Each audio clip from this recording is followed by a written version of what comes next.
Hi everyone, good evening. So നമുക്ക് നമ്മുടെ RTOയുമായിട്ട് ബന്ധപ്പെട്ട സെക്കൻഡ് പാർട്ടിലേക്കാണ് നമ്മൾ ഇന്ന് ഡിസ്കസ് ചെയ്യാൻ വേണ്ടിയിട്ട് പോകുന്നത്. ക്ലാസ്സിലേക്ക് കിടക്കുന്നതിന് മുമ്പ് ജസ്റ്റ് നമ്മുടെ ക്ലോസുകളെ കുറിച്ചുള്ള ജസ്റ്റ് ഒരു ബ്രീഫ് ഇൻഫർമേഷൻ പറയാണ്. അപ്പം നമ്മുടെ ആദ്യത്തെ കോഴ്സാണ് degree mains mentorship batch. 2026 company board, university assistant പോലെയുള്ള എക്സാമുകളുടെ മെയിൻസ് എക്സാമുകൾക്ക് പ്രിപ്പയർ ചെയ്യുന്നവർക്ക് വേണ്ടിയിട്ടാണ് ഈ ഒരു ഡിഗ്രി മെയിൻസ് ബാച്ചും മെയിൻസ് മെൻറ്റർഷിപ്പ് ബാച്ചും വരുന്നത്. അപ്പോൾ ചില ആളുകൾക്കൊക്കെ ഡൗട്ട് ഉണ്ടായിരിക്കും, ഞാനിപ്പോഴേ ഈ ഒരു മെയിൻസ് ബാച്ചിൽ ജോയിൻ ചെയ്ത് അഥവാ എനിക്ക് പ്രിലിംസ് ക്ലിയർ ചെയ്യാൻ പറ്റിയിട്ടില്ലെങ്കിൽ എന്തായിരിക്കും സംഭവിക്കുക എന്നുള്ളത്. നിങ്ങൾ പേടിക്കേണ്ട കാര്യമില്ല. നിങ്ങൾ ഈ ഒരു എമൗണ്ട് അടച്ച് ഇപ്പോൾ കോഴ്സിലേക്ക് ജോയിൻ ചെയ്യുകയാണെന്നുണ്ടെങ്കിൽ നിങ്ങൾക്ക് ഇനി ഭാവിയിൽ വേണമെന്നുണ്ടെങ്കിൽ അഥവാ നിങ്ങൾക്ക് പ്രിലിംസ് ക്ലിയർ ചെയ്യാൻ പറ്റാത്തൊരു സാഹചര്യമൊക്കെ ആണെന്നുണ്ടെങ്കിൽ നമ്മുടെ ഡിഗ്രി ലോങ് ടേം ബാച്ചിലേക്ക് നിങ്ങൾക്ക് ചേഞ്ച് ചെയ്യാൻ വേണ്ടിയിട്ട് പറ്റും. ഓക്കെ, അപ്പോൾ അതുകൊണ്ട് തന്നെ നിങ്ങൾ ഇപ്പോൾ ഈ ഒരു കോഴ്സിൽ ജോയിൻ ചെയ്യുന്നത് കൊണ്ട് ആ ഒരു എമൗണ്ട് നിങ്ങൾക്ക് അഥവാ പ്രിലിംസ് ക്ലിയർ ആയിട്ടില്ലെങ്കിൽ വേസ്റ്റ് ആയി പോകും എന്നുള്ള പേടി വേണ്ട. നിങ്ങൾക്ക് നേരിട്ട് ഡിഗ്രി ലോങ് ടേം ബാച്ചിലേക്ക് അഡ്മിഷൻ എടുക്കാൻ വേണ്ടിയിട്ട് സാധിക്കുന്നതായിരിക്കും. അതിന് സെപ്പറേറ്റ് ആയിട്ടുള്ള അഡീഷണൽ ആയിട്ട് പേയ്മെൻറ്റ് വരുന്നുണ്ടെങ്കിൽ ആ കാര്യം മാത്രം നിങ്ങൾ ചെയ്താൽ മതി, വേറെ ഒരു കാര്യം നിങ്ങൾ ചെയ്യേണ്ടതായിട്ട് വരുന്നില്ല. ഓക്കെ, അപ്പോൾ അതുകൊണ്ട് ആരെങ്കിലും ഈ ഒരു ബാച്ചിൽ ഇപ്പോൾ ജോയിൻ ചെയ്യാൻ വേണ്ടിയിട്ട് താല്പര്യമുണ്ടെങ്കിൽ തീർച്ചയായിട്ടും ജോയിൻ ചെയ്യുക. അപ്പോൾ ഡിഗ്രി മെയിൻസ് മെൻറ്റർഷിപ്പ് ബാച്ചിലാണ് നിങ്ങൾ ജോയിൻ ചെയ്യുന്നത് എന്നുണ്ടെങ്കിൽ നിങ്ങൾക്ക് ഇപ്പോൾ തന്നെ PYQ കോഴ്സുകളും ലഭിച്ച് തുടങ്ങുന്നതായിരിക്കും. അത് നിങ്ങളുടെ പ്രിലിംസ് പ്രിപ്പറേഷനും വളരെയധികം യൂസ്ഫുൾ ആയിരിക്കും. അപ്പോൾ കോഴ്സുകളെ കുറിച്ചിട്ട് KYC എന്ന് പറഞ്ഞിട്ട് നോ യുവർ കോഴ്സ് എന്ന് പറയുന്ന ഒരു വീഡിയോ സെപ്പറേറ്റ് ആയിട്ട് യൂട്യൂബിൽ ചെയ്തിട്ടുണ്ട്. അപ്പോൾ ഈ ഓരോ കോഴ്സുകളിലും എന്തെല്ലാം കാര്യങ്ങൾ ഇൻക്ലൂഡഡ് ആയിട്ട് വരുന്നുണ്ടെന്നുള്ള കാര്യങ്ങളൊക്കെ നിങ്ങൾ അവിടെ ഒന്ന് ആ ഒരു വീഡിയോ കണ്ട് മനസ്സിലാക്കാൻ വേണ്ടിയിട്ട് ശ്രമിക്കുക. അപ്പോൾ ക്ലാസ്സിന് മുമ്പ് പറയുന്ന ഈ ഒരു വീഡിയോയുടെ ലെങ്ത് കുറയ്ക്കാനാണ്. അപ്പോൾ ഇതിൻ്റെയൊക്കെ ഡീറ്റെയിൽസ് ഞാൻ ആ ഒരു വീഡിയോയിൽ പറഞ്ഞിട്ടുണ്ട്. ജസ്റ്റ് യൂട്യൂബിൽ ആ ഒരു വീഡിയോ എടുത്ത് നോക്കിക്കഴിഞ്ഞാൽ KS റാങ്കറിൻ്റെ യൂട്യൂബ് ചാനലിൽ ആ ഒരു വീഡിയോ എടുത്ത് നോക്കിക്കഴിഞ്ഞാൽ ഓരോ കോഴ്സിലും വരുന്ന കാര്യങ്ങളെക്കുറിച്ചിട്ട് നിങ്ങൾക്ക് കൃത്യമായിട്ട് അറിയാൻ വേണ്ടിയിട്ട് പറ്റും. അപ്പോൾ ഡിഗ്രി മെയിൻസ് മെൻറ്റർഷിപ്പ് ബാച്ചിൽ ഇപ്പോൾ ജോയിൻ ചെയ്യുകയാണെങ്കിൽ 1100 രൂപയാണ്, 1200 അല്ല, 1100 രൂപയാണ് ഇപ്പോഴത്തെ ഒരു ഓഫർ പ്രൈസ് എന്ന് പറയുന്നത്. Then degree long term batch വരുന്നുണ്ട്. ഇതാണ് ഞാൻ പറഞ്ഞത്. അഥവാ നിങ്ങൾ പ്രിലിംസ് ക്ലിയർ ചെയ്യാൻ പറ്റാത്തൊരു സാഹചര്യമാണെന്നുണ്ടെങ്കിൽ തീർച്ചയായിട്ടും നിങ്ങൾ പ്രിലിംസ് ക്ലിയർ ചെയ്യും, അതിലെനിക്ക് ഡൗട്ടൊന്നുമില്ല. കാരണം ഇപ്പോൾ തന്നെ നിങ്ങൾ PYQ കാര്യങ്ങളൊക്കെ പഠിച്ച് പോകുകയാണെന്നുണ്ടെങ്കിൽ തീർച്ചയായിട്ടും നിങ്ങൾ ക്ലിയർ ചെയ്യുന്നതായിരിക്കും. ഇനി നിർഭാഗ്യവശാൽ നിങ്ങൾക്ക് അങ്ങനെ സാധിച്ചിട്ടില്ലെങ്കിൽ നിങ്ങൾക്ക് ഈ ഒരു ഡിഗ്രി ലോങ് ടേം ബാച്ചിലേക്ക് നിങ്ങളുടെ അഡ്മിഷൻ ചേഞ്ച് ചെയ്യാവുന്നതാണ്. ഡിഗ്രി ലോങ് ടേം ബാച്ചിലേക്ക് 2 വർഷത്തെ വാലിഡിറ്റി വരുന്നുണ്ട്. 2027 ഡിസംബർ വരെ നിങ്ങൾക്ക് അതിൻ്റെ വാലിഡിറ്റി ഉണ്ട്. അപ്പോൾ അതിൻ്റെ ഇടയ്ക്ക് വരുന്ന എല്ലാ പ്രിലിംസ് മെയിൻസ് എക്സാമിനേഷൻ എല്ലാം കൂടെ നിങ്ങൾക്ക് ഈ ഒരൊറ്റ ബാച്ച് മതിയായിരിക്കും. ഓക്കെ, സ്പെഷ്യൽ ടോപ്പിക് ഇൻക്ലൂഡഡ് അല്ല, കാരണം ഇതിൻ്റെ ഇടയ്ക്ക് ഏതെല്ലാം എക്സാംസാണ് വരാൻ പോകുന്നതെന്നുള്ളത് നമുക്ക് അറിയില്ല. അപ്പോൾ പ്രിലിംസ് മെയിൻസിൽ ജനറൽ ആയിട്ട് വരുന്ന എല്ലാ ടോപ്പിക്കുകളും കവേർഡ് ആയിരിക്കും. അപ്പോൾ പ്രിലിംസ് മെയിൻസിൻ്റെ ഒരു 10th ഫൗണ്ടേഷൻ ലെവൽ മുതൽ ഡിഗ്രി മെയിൻസ് വരെയുള്ള കംപ്ലീറ്റ് ആയിട്ട് വരുന്ന ഒരു കോഴ്സാണ് ഡിഗ്രി ലോങ് ടേം ബാച്ച് എന്ന് പറയുന്നത്. ഇനി അതുപോലെ തന്നെ ഡിഗ്രി മെയിൻസ് നിങ്ങൾക്ക് മെൻറ്റർഷിപ്പ് വേണ്ട ഡിഗ്രി കോഴ്സ്, അതായത് ക്ലാസ്സുകൾ നോട്ട്സ് മാത്രം മതി എന്നുണ്ടെങ്കിൽ ഡിഗ്രി മെയിൻസ് ബാച്ച് വരുന്നുണ്ട്. 750 രൂപയാണ് ഈ ഒരു ബാച്ചിൻ്റെ ഫീ വരുന്നത്. ഇപ്പോൾ ജോയിൻ ചെയ്യുന്നവർക്ക് 650 രൂപയാണ്. ഈ ബാച്ചിൽ ജോയിൻ ചെയ്യുന്നവർക്കും ഇനി അഥവാ പ്രിലിംസ് കിട്ടാത്ത സാഹചര്യമാണെന്നുണ്ടെങ്കിൽ നിങ്ങൾക്ക് ഡിഗ്രി ലോങ് ടേം ബാച്ചിലേക്ക് നിങ്ങളുടെ അഡ്മിഷൻ ചേഞ്ച് ചെയ്യാവുന്നതാണ്. അപ്പോൾ ഇത്രയാണ് നമ്മുടെ കോഴ്സിൻ്റെ ഇൻഫർമേഷൻസ് വരുന്നത്. അപ്പോൾ താല്പര്യമുള്ളവർ എത്രയും പെട്ടെന്ന് ഈ ഒരു ബാച്ചിലേക്ക് അഡ്മിഷൻ എടുക്കാൻ വേണ്ടിയിട്ട് ശ്രമിക്കുക. Okay, yes. അപ്പം നമ്മൾ കഴിഞ്ഞ ക്ലാസ്സിൽ ഡിസ്കസ് ചെയ്തിട്ടുണ്ടായിരുന്നത്, അല്ലെങ്കിൽ കഴിഞ്ഞ വീഡിയോയിൽ നമ്മൾ ഡിസ്കസ് ചെയ്തിട്ടുണ്ടായിരുന്നത് RTA ആക്ടിൻ്റെ അണ്ടറിൽ എക്സംഷൻസ് വരുന്ന ചില ഭാഗങ്ങളാണ്. അതായത് നമ്മൾ 2 കാര്യങ്ങൾ പറഞ്ഞിട്ടുണ്ടായിരുന്നു. RTA ആക്ടിൻ്റെ അണ്ടറിൽ ചില ഇൻസ്റ്റിറ്റ്യൂഷൻസിന്, അതായത് ചില ഓർഗനൈസേഷനും അതുപോലെ തന്നെ ചില സബ്ജക്റ്റിനും എക്സംഷൻസ് കൊടുത്തിട്ടുണ്ടെന്ന്. ആ കാര്യം ഞാൻ ജസ്റ്റ് ഒന്ന് എക്സ്പ്ലെയിൻ ചെയ്യാം. ചില ഇൻസ്റ്റിറ്റ്യൂഷൻസ് എന്ന് പറയുന്ന സമയത്ത് ആ സ്ഥാപനവുമായിട്ട് ബന്ധപ്പെട്ട് വരുന്ന കാര്യങ്ങൾ നമുക്ക് RTAയുടെ കീഴിൽ നിന്ന് ലഭിക്കില്ല. അപ്പോൾ ഫോർ എക്സാമ്പിൾ IB, ഇൻ്റലിജൻസ്, അപ്പോൾ ഇവരുടെ പ്രവർത്തനവുമായിട്ട് ബന്ധപ്പെട്ട് ഈവൻ അവരുടെ എക്സ്പെൻഡിച്ചർ, അവരുടെ ഫണ്ട്, അവർക്ക് ബഡ്ജറ്റ്, അവർ അലോക്കേറ്റ് ചെയ്യുന്ന എമൗണ്ടുകൾ, അത് അവരെങ്ങനെ ചിലവഴിക്കുന്നു, ഈ ഇൻഫർമേഷൻ ഒന്നും നമുക്ക് കിട്ടില്ല. അതുപോലെ തന്നെ അവർ കളക്ട് ചെയ്തിട്ടുള്ള രഹസ്യാത്മക സ്വഭാവമുള്ള വളരെ സീക്രട്ട് ആയിട്ടുള്ള ഇൻഫർമേഷൻസ് ഇതും RTAയുടെ കീഴിൽ വരുന്നില്ല. നിങ്ങൾ കോമൺ സെൻസ് വെച്ച് ചിന്തിച്ചാൽ മതി. കാരണം ഈ പറയുന്ന IBയും ഇൻ്റലിജൻസും ഒക്കെ വളരെ രഹസ്യമായിട്ടാണ് ഇൻഫർമേഷൻസ് സ്വീകരിക്കുന്നത്. ആ ഇൻഫർമേഷൻസ് നമ്മൾ പുറത്തുള്ള ആളുകൾക്ക് നൽകുക എന്ന് പറഞ്ഞു കഴിഞ്ഞാൽ, അല്ലെങ്കിൽ അത് പുറത്താവുക എന്ന് പറഞ്ഞു കഴിഞ്ഞാൽ നമ്മുടെ രാജ്യസുരക്ഷയെ ബാധിക്കുന്ന കാര്യമാണ്. അപ്പോൾ ആ വിവരങ്ങളൊക്കെ രഹസ്യമായിട്ട് തന്നെ വെക്കണം. അതുകൊണ്ട് RTAയുടെ കീഴിൽ ആ ഇൻഫർമേഷൻസ് നമുക്ക് ലഭിക്കില്ല എന്ന് നമ്മൾ പറഞ്ഞിട്ടുണ്ടായിരുന്നു. അപ്പോൾ IB പോലെയുള്ള ഇത്തരം ഇൻസ്റ്റിറ്റ്യൂഷൻസ് ഒക്കെ ഈ ഒരു സെക്ഷൻ്റെ അണ്ടറിൽ വരുന്നുണ്ട്. അപ്പോൾ ഏതെല്ലാം കാര്യങ്ങൾ വരുന്നുണ്ട് എന്നുള്ളത് നമ്മൾ ഡീറ്റെയിൽ ആയിട്ട് നോക്കിയിട്ടുണ്ടായിരുന്നു. അപ്പോൾ അങ്ങനെ നോക്കുന്ന സമയത്ത് ഞാൻ ഈ കാര്യങ്ങളൊക്കെ എന്തിനാണ് പറയുന്നതെന്ന് ചോദിച്ചു കഴിഞ്ഞാൽ ഇതൊക്കെ പ്രീവിയസ് ഇയറിൽ ചോദിച്ചിട്ടുണ്ട്. ഓക്കെ, ഇനി അതുപോലെ തന്നെ ജസ്റ്റ് ഒന്ന് ആലോചിച്ച് നോക്കുക. ഈ അവസാനത്തെ കാര്യം കണ്ടില്ലേ, ഹവർ ഈ പറയുന്ന പബ്ലിക് ഇൻട്രസ്റ്റ് എന്ന് പറയുന്നത് നാഷണൽ സെക്യൂരിറ്റിയേക്കാളും വലുതാണ് ഒരു വിഷയത്തിലെന്നുണ്ടെങ്കിൽ അത്തരം വിഷയങ്ങളിൽ ഇൻഫർമേഷൻസ് ഡിസ്ക്ലോസ് ചെയ്യേണ്ട സാഹചര്യം ഉണ്ടാവും എന്നാണ് പറയുന്നത്. ഇപ്പോൾ സിമ്പിളായിട്ട് ആലോചിച്ച് നോക്കുകയാണെങ്കിൽ ഇന്ത്യയും അതുപോലെ തന്നെ ജപ്പാനും തമ്മിൽ, അല്ലെങ്കിൽ ഇന്ത്യയും ഫ്രാൻസും തമ്മിൽ നമ്മളൊരു ആയുധ കരാർ എന്ത് ചെയ്തു, സൈൻ ചെയ്തു. ഓക്കെ, അല്ലെങ്കിൽ ഇന്ത്യയും ഫ്രാൻസും തമ്മിൽ നമ്മുടെ ഇന്ത്യയിൽ ഒരു ആണവായുധ നിലയം സ്ഥാപിക്കാൻ വേണ്ടിയിട്ട്, ഒരു ന്യൂക്ലിയർ പവർ പ്ലാന്റ് സ്ഥാപിക്കാൻ വേണ്ടിയിട്ട് നമ്മൾ അഗ്രിമെൻറ്റ് ചെയ്തു. പക്ഷേ ആ എഗ്രിമെൻറ്റിനെ സംബന്ധിച്ചിട്ട് ഒരു ആരോപണം വരികയാണ്. കാരണം ഈ ന്യൂക്ലിയർ പവർ പ്ലാന്റിന് വേണ്ട സുരക്ഷകളില്ല. അപ്പോൾ ആ സുരക്ഷ പരിശോധിക്കാന്നുണ്ടെങ്കിൽ ഇന്ത്യയും ഫ്രാൻസും തമ്മിലുള്ള എഗ്രിമെൻറ്റ് ആവശ്യമാണ്. പക്ഷേ അത് ഈ പറയുന്ന നയതന്ത്ര ബന്ധത്തിൻ്റെ ഭാഗമാണ്, അത് നമുക്ക് ഡിസ്ക്ലോസ് ചെയ്യാൻ പറ്റില്ല. പക്ഷേ ഈ പറയുന്ന ആണവ നിലയം അത് പൊട്ടിത്തെറിച്ച് കഴിഞ്ഞാൽ, അതിലൊരു ഫെയിലിയർ ഉണ്ടായിക്കഴിഞ്ഞാൽ ഇന്ത്യയിലെ ഒരുപാട് ആളുകളെ അത് ബാധിക്കും. അപ്പോൾ ഇന്ത്യയും ഫ്രാൻസും തമ്മിലുള്ള നയതന്ത്ര ബന്ധത്തേക്കാൾ വലുതാണ് ഒരുപാട് ആളുകളുടെ ജീവൻ എന്ന് പറയുന്നത്.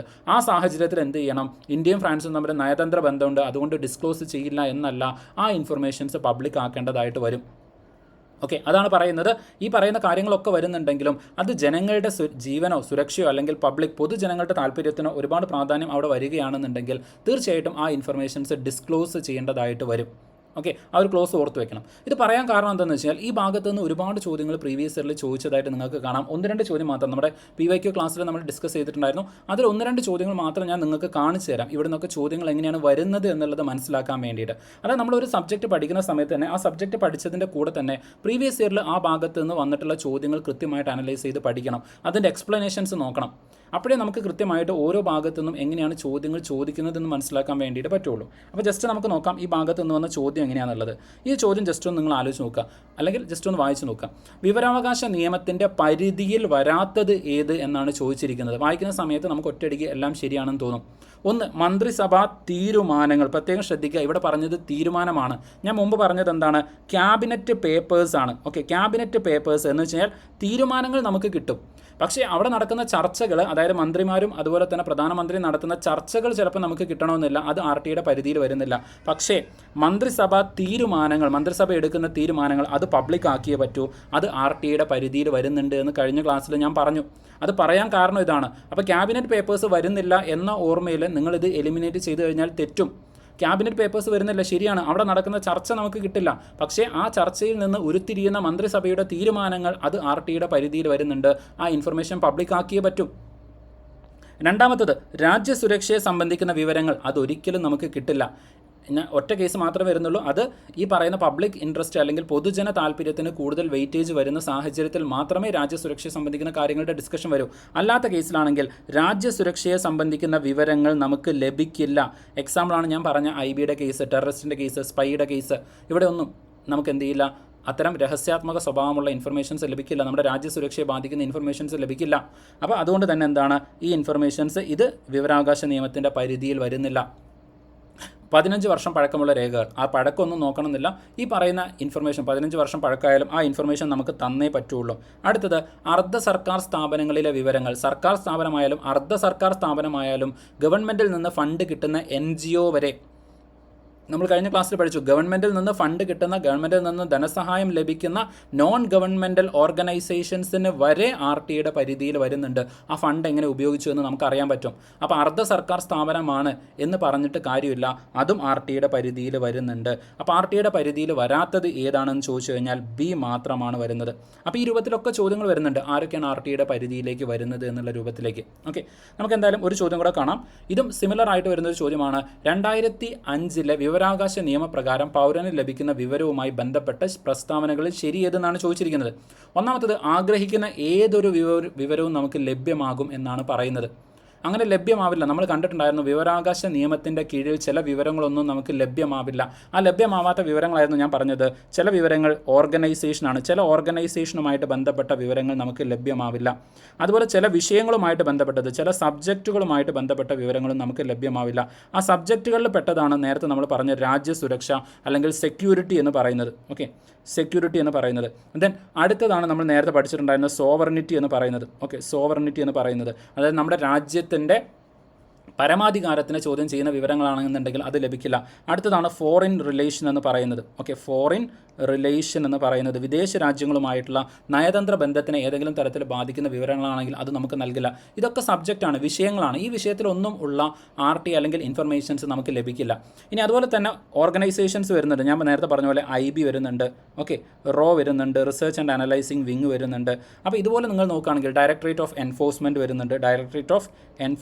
വരുന്നുണ്ട്. അപ്പോൾ ഇങ്ങനെ ഡിഫറെൻ്റ് ആയിട്ടുള്ള ഓർഗനൈസേഷൻസ് വരുന്നുണ്ട്. ഇവിടെയൊക്കെ സ്ഥാപനങ്ങളാണ്. ഈ സ്ഥാപനങ്ങളുമായിട്ട് ബന്ധപ്പെട്ട വിവരങ്ങൾ നമുക്ക് കിട്ടില്ല. അപ്പോൾ എന്താണ്, ഓർഗനൈസേഷൻസ് വരുന്നുണ്ട്, സബ്ജക്റ്റ് വരുന്നുണ്ട്, രണ്ടുമായിട്ട് ബന്ധപ്പെട്ട വിവരങ്ങൾ നമുക്ക് ലഭിക്കില്ല. അപ്പോൾ ആർ ടി ഐയുടെ കീഴിൽ ഏതൊരു വിവരവും നമുക്ക് ലഭിക്കുമെന്ന് പറയുന്ന പ്രസ്താവന തെറ്റാണ്. അത് നമുക്ക് ലഭിക്കില്ല. ഓക്കെ, ആഗ്രഹിക്കുന്ന എല്ലാ വിവരവും നമുക്ക് ലഭിക്കില്ല. അടുത്തത്, പൊതു അധികാര സ്ഥാപനങ്ങളുടെ പക്കലുള്ള എല്ലാ വിവരങ്ങളും ലഭ്യമാകുന്നതാണ്. അതും ലഭ്യമല്ല. ഇവിടെ നിങ്ങൾ നോക്കുക, IB, റോ, അതുപോലെ തന്നെ ഡയറക്ടറേറ്റ് ഓഫ് എൻഫോഴ്സ്മെൻറ്റ്, ഇവരൊക്കെ പൊതു സ്ഥാപനങ്ങളാണ്, പൊതു അധികാര സ്ഥാപനങ്ങളാണ്, പൊതു ഗവൺമെൻറ്റൽ ഓർഗനൈസേഷൻസ് ആണ്. പക്ഷേ ആ ഓർഗനൈസേഷനുമായിട്ട് ബന്ധപ്പെട്ട എല്ലാ വിവരങ്ങളും നമുക്ക് ലഭിക്കില്ല. അതാ ഞാൻ പറഞ്ഞത്, സ്ഥാപനങ്ങളുടെ പക്കലുള്ള വിവരങ്ങളും ചിലപ്പോൾ നമുക്ക് കിട്ടില്ല, ചില വിഷയങ്ങളുമായിട്ട് ബന്ധപ്പെട്ടത് കിട്ടില്ല, അതുപോലെ തന്നെ ചില സ്ഥാപനങ്ങളുമായിട്ട് ബന്ധപ്പെട്ടതും കിട്ടില്ല. അതാണ് പറഞ്ഞത്, ഏതൊരു വിവരവും. ഓക്കെ, അങ്ങനെ എല്ലാ വിവരവും നമുക്ക് കിട്ടില്ല. രാജ്യസുരക്ഷയെ സംബന്ധിക്കുന്ന വിവരം നമുക്ക് കിട്ടില്ല. അതുപോലെ തന്നെയാണ് സ്ഥാപനങ്ങൾ. ചില സ്ഥാപനങ്ങളും ആർ ടി ഐയുടെ പരിധിക്ക് പുറത്താണ്. ആർ ടി ഐയുടെ കീഴിൽ ചില സ്ഥാപനങ്ങൾ വരുന്നില്ല. ആ സ്ഥാപനങ്ങളാണ് ഈ പറയുന്ന 20ഓളം സ്ഥാപനങ്ങൾ ആർ ടി ഐയുടെ പരിധിയിൽ വരുന്നില്ല. അപ്പോൾ പൊതു അധികാര സ്ഥാപനങ്ങളാണ് എന്ന് കരുതിയിട്ട് അവിടെയുള്ള എല്ലാ വിവരങ്ങളും നമുക്ക് ലഭ്യമാവില്ല. അതും തെറ്റാണ്. ദെൻ അടുത്തത്, വകുപ്പ് 8, 9 എന്നിവയിൽ പറഞ്ഞിട്ടുള്ളത് ഒഴികെ പൊതു അധികാര സ്ഥാപനങ്ങളുടെ പക്കലുള്ള വിവരങ്ങൾ നമുക്ക് ലഭ്യമാകും. വകുപ്പ് 8, 9 എന്തായിരുന്നു? 8 കൃത്യമായിട്ട് പറയുന്നുണ്ട്, സബ്ജക്റ്റുകളെ കുറിച്ചിട്ട് പറയുന്നുണ്ട്. ഏതെല്ലാം സബ്ജക്റ്റുകൾ, ഏതെല്ലാം വിഷയങ്ങളിലാണ് നമുക്ക് വിവരങ്ങൾ ലഭിക്കാത്തത് എന്ന് പറയുന്നുണ്ട്. സെക്ഷൻ 9 എന്തായിരുന്നു? സെക്ഷൻ 9 നമ്മൾ പഠിച്ചിട്ടുണ്ടായിരുന്നു. ട്രേഡ് മാർക്കുകൾ, കോപ്പി റൈറ്റ് പോലെ പ്രൊട്ടക്റ്റഡ് ആയിട്ടുള്ള ഇൻഫർമേഷൻസ് ഉണ്ടായിരിക്കും, അതും നമുക്ക് ലഭിക്കില്ല എന്ന് പറഞ്ഞു. അപ്പോൾ സെക്ഷൻ 8, 9ൻ്റെ പുറത്ത് വരുന്നത് നമുക്ക് ലഭിക്കും. ആ സ്റ്റേറ്റ്മെൻറ്റ് ശരിയാണ്. അതുകൊണ്ടാണ് സെക്ഷൻ 8, 9 നിങ്ങൾക്ക് ഡീറ്റെയിൽ ആയിട്ട് പറഞ്ഞു തന്നത്. അടുത്തത്, ഭരണഘടനാ സ്ഥാപനങ്ങളുടെ വിവരങ്ങൾ മാത്രം ലഭിക്കുന്നു. അത് മാത്രമല്ല, ഗവൺമെൻറ്റിൻ്റെ ഭാഗമായിട്ട് വരുന്ന സ്റ്റാറ്റ്യൂട്ടറി ഓർഗനൈസേഷൻ ആയി കഴിഞ്ഞാലും, അതല്ലെങ്കിൽ എക്സിക്യൂട്ടീവ് ഓർഗനൈസേഷൻ ആയാലും, അർദ്ധ സർക്കാർ സ്ഥാപനങ്ങളായി കഴിഞ്ഞാലും, NGO ആയി കഴിഞ്ഞാലും നമുക്ക് വിവരങ്ങൾ തന്നേ പറ്റൂ. ഓക്കെ, അപ്പോൾ അതുകൊണ്ട് ഈ പറയുന്ന സ്റ്റേറ്റ്മെൻറ്റും തെറ്റാണ്. അപ്പോൾ ശരിയായിട്ടുള്ള സ്റ്റേറ്റ്മെൻറ്റ് എന്ന് പറയുന്നത് C മാത്രമാണ്. എന്തുകൊണ്ടാണെന്നുള്ളത് നിങ്ങൾക്ക് മനസ്സിലായിട്ടുണ്ടായിരിക്കും. ആർ ടി ഐയുടെ കീഴിൽ നമുക്ക് 2 കാര്യങ്ങളിൽ എക്സംഷൻ വരുന്നുണ്ട്. സ്ഥാപനങ്ങളുടെ കേസിലും സബ്ജക്റ്റുകളുടെ കേസിലും ചില വിഷയങ്ങളും ചില സ്ഥാപനങ്ങളുമായിട്ട് ബന്ധപ്പെട്ട വിവരങ്ങൾ നമുക്ക് ലഭിക്കില്ല. അതെവിടെയാണ് പറയുന്നത്? സെക്ഷൻ 8ലും സെക്ഷൻ 9ലുമാണ് പറയുന്നത്. അതങ്ങനെ തന്നെ പഠിച്ചു വെക്കണം. കാരണം ചോദ്യം വരുന്നുണ്ട്. നിങ്ങൾ നോക്കുക, സെക്ഷൻ 8, 9 പറഞ്ഞിട്ടുണ്ട്. ഞാൻ അതുപോലെ സെക്ഷൻ 12 പറഞ്ഞു, സെക്ഷൻ 15 പറഞ്ഞു, സെക്ഷൻ 16 പറഞ്ഞു. ഇതൊക്കെ പ്രീവിയസ് ഇയറിൽ ചോദിച്ച സെക്ഷൻസ് ആണ്. ഓക്കെ, അപ്പോൾ നിർബന്ധമായിട്ടും ഓർത്ത് വെക്കണം. ദെൻ എക്സംഷൻസ് വളരെ ഡീറ്റെയിൽ ആയിട്ട് നമ്മൾ കഴിഞ്ഞ ക്ലാസ്സിൽ ഡിസ്കസ് ചെയ്തിട്ടുണ്ടായിരുന്നു. ദെൻ സെക്ഷൻ 10 നമ്മൾ പറഞ്ഞിട്ടുണ്ടായിരുന്നു. സെക്ഷൻ 10ൻ്റെ കീഴിൽ ചില അർദ്ധമായിട്ടുള്ള പകുതി ഇൻഫർമേഷൻസ് മാത്രം, അല്ലെങ്കിൽ പാർഷ്യൽ ഡിസ്ക്ലോഷൻ മാത്രമാണ് വരുന്നത്. ഇതൊക്കെ ചിലപ്പോൾ മാച്ച് ദ ഫോളോയിങ് ആയിട്ട് ചോദിക്കാൻ സാധ്യതയുണ്ട്. ആ ഇൻഫർമേഷൻസ് ഒക്കെ നമ്മൾ എന്ത് ചെയ്തു, കഴിഞ്ഞ ക്ലാസ്സിൽ ഡിസ്കസ് ചെയ്തിട്ടുണ്ടായിരുന്നു. ദെൻ നമ്മൾ നോക്കാൻ വേണ്ടി പോകുന്നതാണ് സെക്ഷൻ 24 എന്ന് പറയുന്നത്. അപ്പോൾ സെക്ഷൻ 24ലാണ് എക്സംപ്റ്റഡ് ഓർഗനൈസേഷനെ കുറിച്ച് പറയുന്നത്. ഓക്കെ, സെക്ഷൻ 8ൽ എന്തായിരുന്നു പറഞ്ഞത്? എക്സംപ്റ്റഡ് സബ്ജക്റ്റ് ആണ് പറഞ്ഞത്. അതാണ് ഞാൻ പറഞ്ഞത്, സബ്ജക്റ്റ് ഓർഗനൈസേഷൻ രണ്ടും വരുന്നുണ്ട്. അപ്പോൾ സെക്ഷൻ 8ൽ പറഞ്ഞത് എന്തായിരുന്നു? സെക്ഷൻ 8ൽ പറഞ്ഞത് ചില സബ്ജക്റ്റുകൾ ഇതിൻ്റെ പരിധിക്ക് പുറത്താണ് വരുന്നത് എന്ന് പറഞ്ഞു. ഓക്കെ, ആ സബ്ജക്റ്റുകളാണ് നമ്മളിവിടെ നോക്കിയത് വളരെ ഡീറ്റെയിൽ ആയിട്ട്. ഇതൊക്കെ സബ്ജക്റ്റുകളാണ്, വിഷയങ്ങളാണ്. ഈ വിഷയങ്ങളൊന്നും ആർ ടി ഐയുടെ പരിധിയിൽ വരുന്നില്ല. നാഷണൽ സെക്യൂരിറ്റി, കോർട്ടിൻ്റെ റെസ്ട്രിക്ഷൻ, പാർലമെൻറ്റിൻ്റെ പ്രിവിലേജസ്, ഫിഡ്യൂഷ്യറി റിലേഷൻഷിപ്പ് വരുന്നുണ്ട്. അതുപോലെ തന്നെ information from the foreign government, safety of the individuals, ഇങ്ങനത്തെ കാര്യങ്ങൾ, ഇതൊക്കെ വിഷയങ്ങളാണ്. ഇനി അതുകൂടാതെ 24ലേക്ക് വരുന്ന സമയത്ത് ചില ഓർഗനൈസേഷനുമായിട്ട് ബന്ധപ്പെട്ട വിവരങ്ങളും ഡിസ്ക്ലോസ് ചെയ്യാൻ പറ്റില്ല എന്ന് പറയുന്നുണ്ട്. അപ്പോൾ അടുത്ത സെക്ഷൻ നിർബന്ധമായിട്ടും പഠിക്കേണ്ടത് സെക്ഷൻ 24. സെക്ഷൻ 24ൻ്റെ പരിധിയിൽ വരുന്ന കാര്യങ്ങളും ആർ ടി ഐയിൽ വരുന്നില്ല എന്നത് ഓർത്തു വെക്കണം. അത് ഏതൊക്കെയാണ്?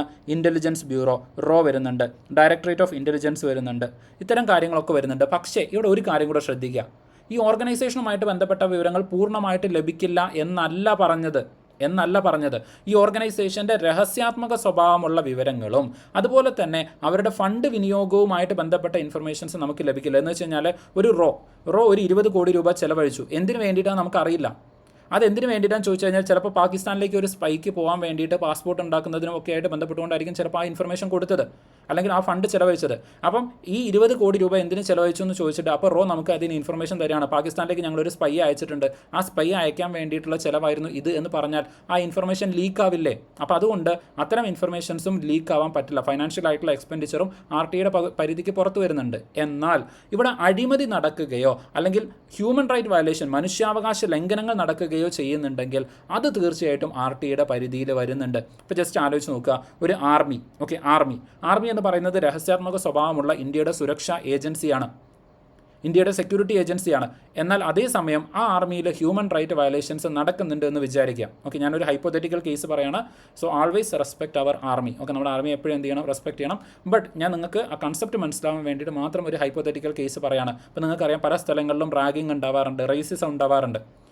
അപ്പം അത്തരം ഒരു റേസിസം നമ്മുടെ ആർമിയിൽ ഉണ്ടെന്ന് വിചാരിക്കാം. അപ്പോൾ അങ്ങനെ ഈ ആർമിയിലുള്ള കുറച്ച് ഹയർ ആയിട്ടുള്ള ആളുകൾ അല്ലെങ്കിൽ ഒരു ഗ്രൂപ്പ് ഓഫ് ആൾക്കാർ മറ്റൊരാളെ റാഗ് ചെയ്യുകയും അയാൾക്ക് ഒരു പക്ഷേ അയാൾ മരണപ്പെടുന്ന സാഹചര്യം ഉണ്ടായി. ആ സാഹചര്യങ്ങളിൽ ഇത് ആർമിയാണ്, രഹസ്യാത്മക സ്വഭാവമാണ്, RTയുടെ പരിധിക്ക് പുറത്താണ് എന്ന് പറയാൻ പറ്റില്ല. അവിടെ ഹ്യൂമൻ റൈറ്റ് വയലേഷൻ നടന്നു, ഒരാളുടെ ജീവൻ നഷ്ടപ്പെട്ടു. അങ്ങനെ ഒരു ഹ്യൂമൻ റൈറ്റ് വയലേഷൻ നടന്നു കഴിഞ്ഞാൽ അത് RTയുടെ പരിധിക്കുള്ളിലാണ്. അപ്പോൾ എന്തെല്ലാം കാര്യങ്ങളാണ് വരുന്നത്?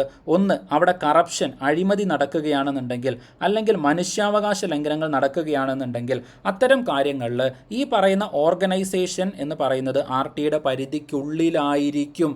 ഓർത്തു വെക്കണം. ഓക്കെ, അത്തരം കാര്യങ്ങളിൽ മനുഷ്യാവകാശ ലംഘനം, അഴിമതി, ഇത്തരം വിഷയങ്ങൾ നടന്നു കഴിഞ്ഞാൽ ഈ പറയുന്ന ഓർഗനൈസേഷൻ RTയുടെ പരിധിക്കുള്ളിലാണ്. അവർ RTA പ്രകാരം ഇൻഫർമേഷൻസ് കൊടുത്തേ പറ്റൂ. ഓക്കെ, അപ്പോൾ നിങ്ങൾ ചോദിക്കും ഇത്രയൊക്കെ സ്പെസിഫിക് ആയിട്ട് പഠിക്കണോ എന്ന് ചോദിക്കും. PSC ചോദിച്ചിട്ടുണ്ട്, 2021 ചോദിച്ചിട്ടുണ്ട്. ഒരു തവണയല്ല, പല തവണ റിപ്പീറ്റ് ആയിട്ട് ചോദിച്ചിട്ടുണ്ട്. ചോദ്യം വായിച്ചു നോക്കുക. കേന്ദ്ര സർക്കാർ സ്ഥാപിതമായ രഹസ്യാന്വേഷണ സുരക്ഷാ സംഘടനകളുമായി ബന്ധപ്പെട്ട വിവരാവകാശ നിയമത്തിലെ വ്യവസ്ഥയിൽ ഏതാണ് ശരിയായിട്ടുള്ളത് എന്നാണ് ചോദിച്ചത്.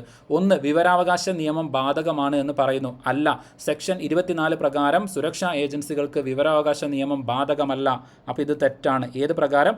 സെക്ഷൻ 24 പ്രകാരം അവർ എക്സംപ്റ്റഡ് ആണ്, വിവരാവകാശ നിയമത്തിൻ്റെ പുറത്താണ്. എന്നാൽ പൂർണ്ണമായിട്ടും വിവരാവകാശ നിയമം ബാധകമല്ല എന്ന് പറയാൻ പറ്റുമോ? പറ്റില്ല. ഓക്കെ, ഹ്യൂമൻ റൈറ്റ്, അതുപോലെ തന്നെ കറപ്ഷൻ, അഴിമതി, മനുഷ്യാവകാശ ലംഘനം ഇത് നടക്കുന്ന സമയത്ത് അവർ വിവരാവകാശ ലംഘനത്തിൻ്റെ അല്ലെങ്കിൽ വിവരാവകാശ നിയമത്തിൻ്റെ ഭാഗമായിട്ട് വരുന്നുണ്ട്. അപ്പോൾ എന്താണ്? അഴിമതി ആരോപണങ്ങൾ, അതുപോലെ തന്നെ മനുഷ്യാവകാശ ലംഘനങ്ങൾ ഇത് സംബന്ധിച്ച വിവരങ്ങൾക്ക് ബാധകമാണ്. അത് കൃത്യമായിട്ട് പറയുന്നുണ്ട്. B is the right answer.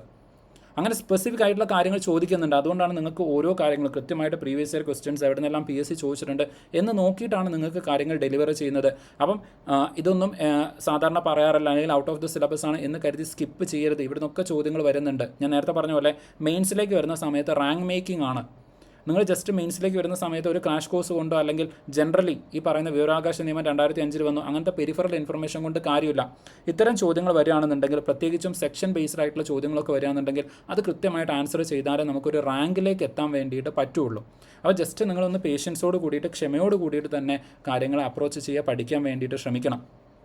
Okay, so answer വരുന്നത് B ആണ്. ചോദ്യങ്ങൾ വന്നിട്ടുണ്ട്, അത് അടുത്തത് ജസ്റ്റ് ഒന്ന് നോക്കുക. ഓക്കെ, താഴെ കൊടുത്തിരിക്കുന്നതിൽ ഏത് ഏജൻസിയാണ് വിവരാവകാശ നിയമത്തിൻ്റെ പരിധിയിൽ വരുന്നത്? ഓക്കെ, എന്ന് വെച്ച് കഴിഞ്ഞാൽ സെക്ഷൻ 24 പറയാത്ത ഏജൻസി ഏതെന്നാണ് ചോദിച്ചിരിക്കുന്നത്. ഓക്കെ, അപ്പോൾ സെക്ഷൻ 24 പറഞ്ഞ ഏജൻസികൾ ഏതൊക്കെയാണെന്നുള്ളത് നമ്മൾ മനസ്സിലാക്കണം. അതേതാണ്? ഇൻവെസ്റ്റിഗേറ്റീവ് ഏജൻസി, രഹസ്യാത്മക സ്വഭാവമുള്ള അന്വേഷണം നടത്തുന്ന ഏജൻസികളാണ്. ജനറലി അങ്ങനെ പഠിച്ചു വെച്ചാൽ മതി. അപ്പോൾ ഇവിടെ നിങ്ങൾ നോക്കുക. ആദ്യത്തേത് പ്രധാനമന്ത്രിയുടെ ഓഫീസ്, പ്രത്യേകിച്ച് ഒരു അന്വേഷണം നടക്കുന്നില്ല, എക്സിക്യൂട്ടീവിൻ്റെ ഭാഗമാണ്, അതൊരു ഇൻവെസ്റ്റിഗേഷൻ ഏജൻസി അല്ല. അപ്പോൾ അത് വരുന്നുണ്ട്. ആസാം റൈഫിൾസ് ആർമിയുടെ ഭാഗമാണ്, പാരാമിലിറ്ററിയുടെ ഭാഗമാണ്, അതുകൊണ്ട് അത് വരില്ല. ഡയറക്ടറേറ്റ് ഓഫ് എൻഫോഴ്സ്മെൻറ്റ് വരുന്നുണ്ട്, അവർ ഇൻഫർമേഷൻ ഈ പറഞ്ഞ പോലെ തന്നെ ഇൻവെസ്റ്റിഗേഷൻ നടത്തുന്നുണ്ട്, രഹസ്യാത്മക സ്വഭാവമുണ്ട്.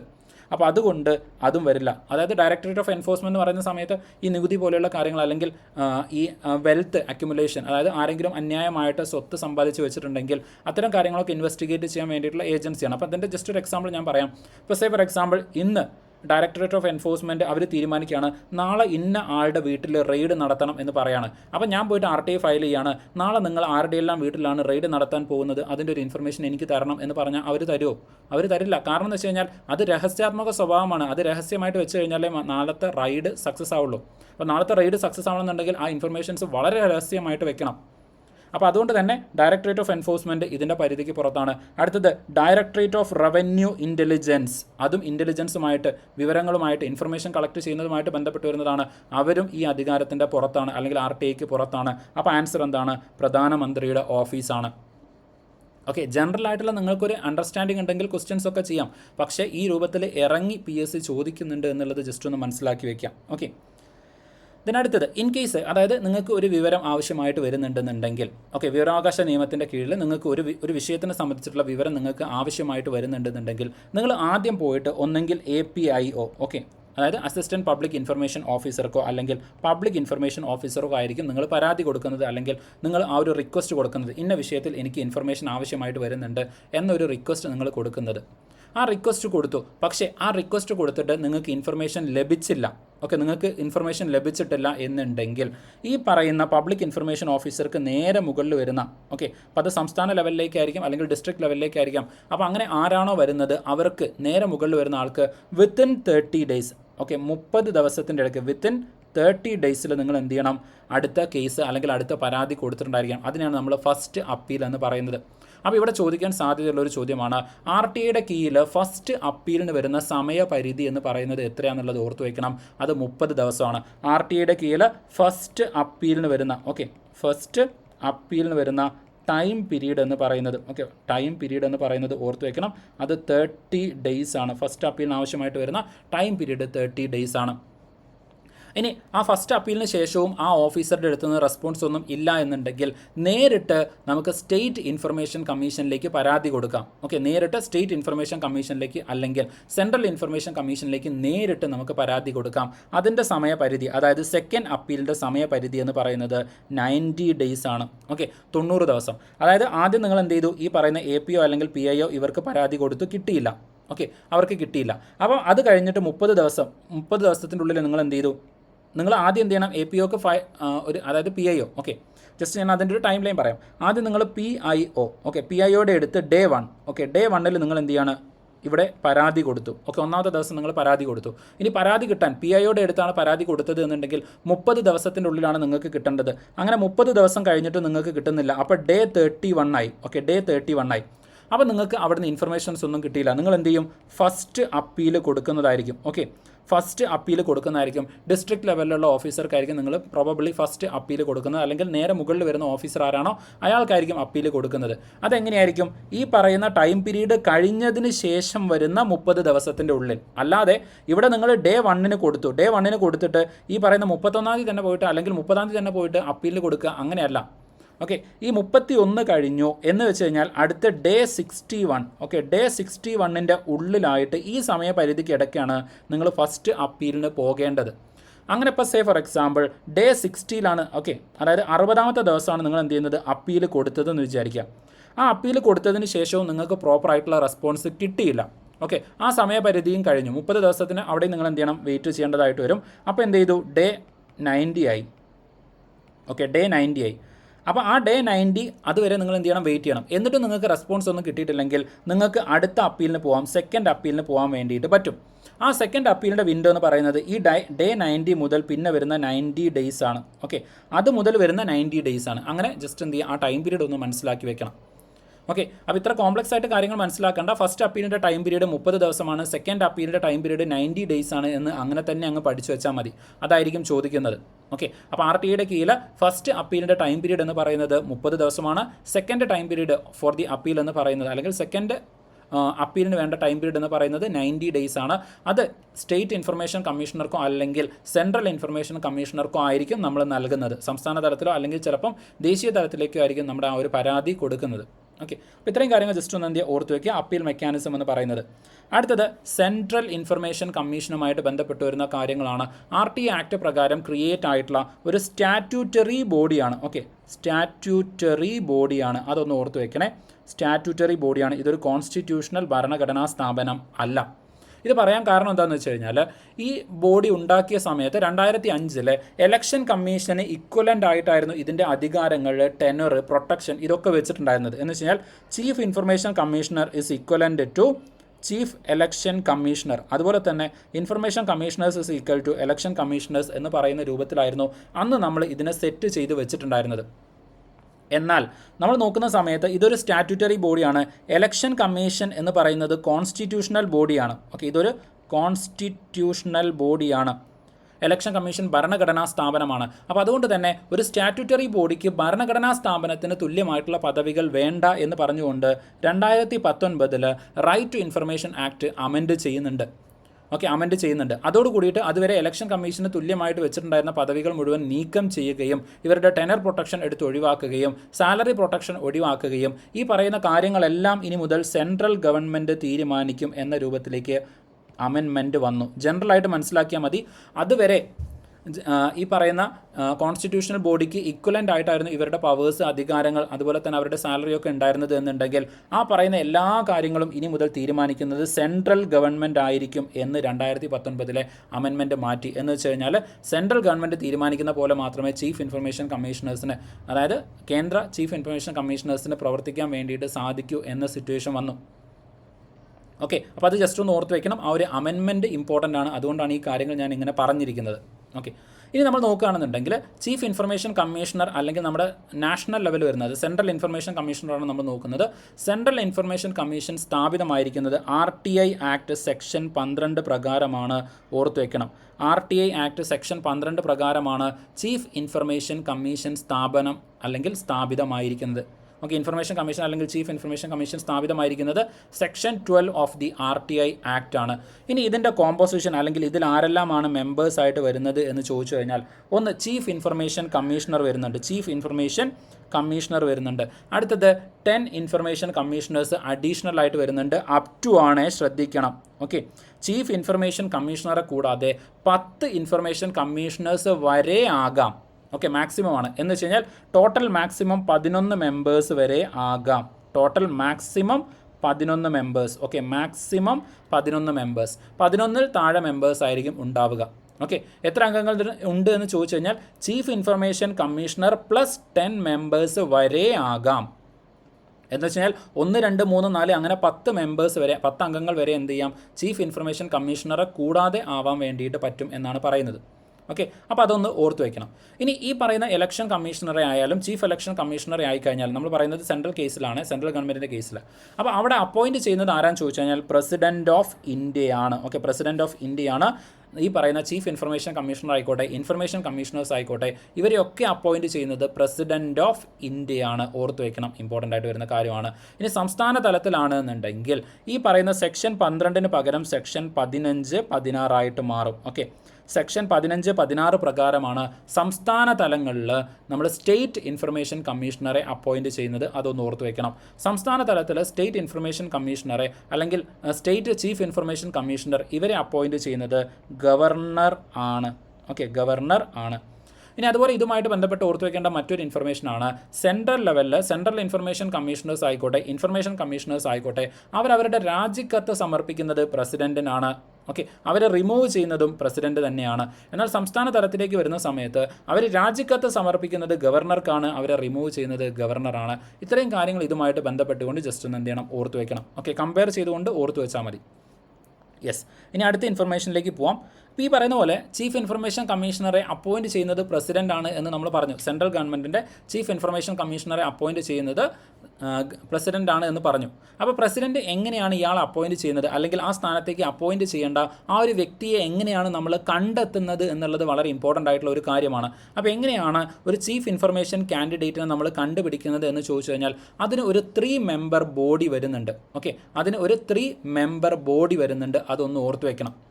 ഓക്കെ, അപ്പം ആ 3 മെമ്പർ ബോഡി നിങ്ങൾ നോക്കുകയാണെങ്കിൽ അതിൽ പ്രധാനമായിട്ടും 3 പേരാണ് വരുന്നത്. ആ ബോഡി അല്ലെങ്കിൽ ആ പറയുന്ന കമ്മിറ്റി അവർ കൂടിയിരുന്നിട്ട് ഒരു കാൻഡിഡേറ്റിനെ പിക്ക് ചെയ്യും. ഒരു കാൻഡിഡേറ്റിനെ എന്ത് ചെയ്യും, ചീഫ് ഇൻഫർമേഷൻ കമ്മീഷണറായിട്ട് അവർ തിരഞ്ഞെടുക്കും. അയാളെയാണ് പ്രസിഡന്റ് അപ്പോയിൻറ്റ് ചെയ്യുന്നത്.